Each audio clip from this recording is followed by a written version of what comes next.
La Révolution française a rompu l'unité de l'État et de la religion. Le roi n'est plus le représentant de Dieu sur terre. Les biens du clergé sont confisqués, de nombreux prêtres sont exécutés. La France est ravagée par la guerre civile. C'est pour ramener la paix religieuse que Napoléon Bonaparte négocie avec le pape Pie VII. En 1801, il signe le Concordat. La religion catholique est officiellement reconnue comme celle de la majorité des Français. Les prêtres deviennent des fonctionnaires de l'État, chargés d'assurer le service public des cultes. Ils perçoivent un traitement, mais doivent jurer fidélité au régime. Les pasteurs protestants, les rabbins, seront logés à la même enseigne. Cette église fonctionnalisée va soutenir tous les régimes autoritaires et monarchiques qui se succèdent au XIXe siècle. Alors l'opposition républicaine devient farouchement anticléricale. Dès 1869, Gambetta réclame la séparation des églises et de l'État, c'est-à-dire l'abolition du Concordat.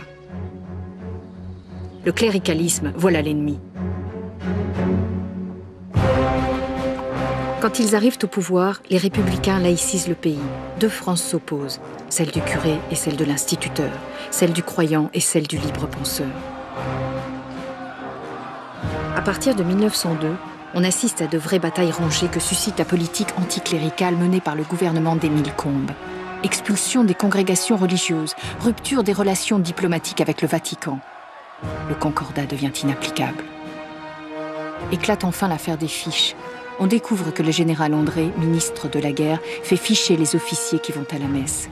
Le scandale est tel que le gouvernement Combes finit par être renversé. C'est alors que s'engage la grande bataille parlementaire de 1905.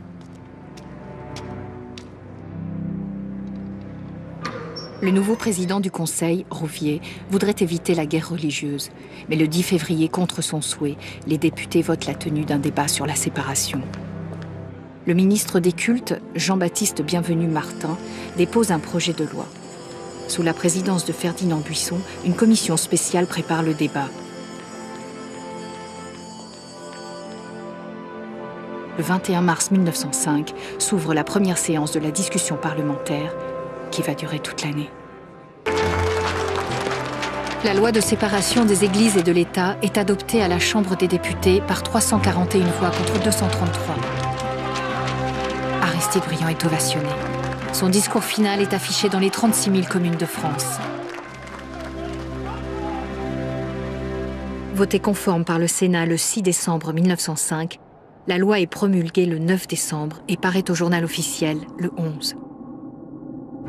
Au début de l'année 1906, son application donne lieu à des violences graves. Les agents de l'État qui viennent inventorier les biens contenus dans les églises se heurtent aux prêtres et aux croyants qui refusent l'ouverture des tabernacles. La crise des inventaires fait tomber le gouvernement. Dans le nouveau cabinet, Aristide Briand est nommé ministre des Cultes. Avec Clémenceau, ministre de l'Intérieur, la décision est prise de suspendre les inventaires et d'appliquer la loi en douceur.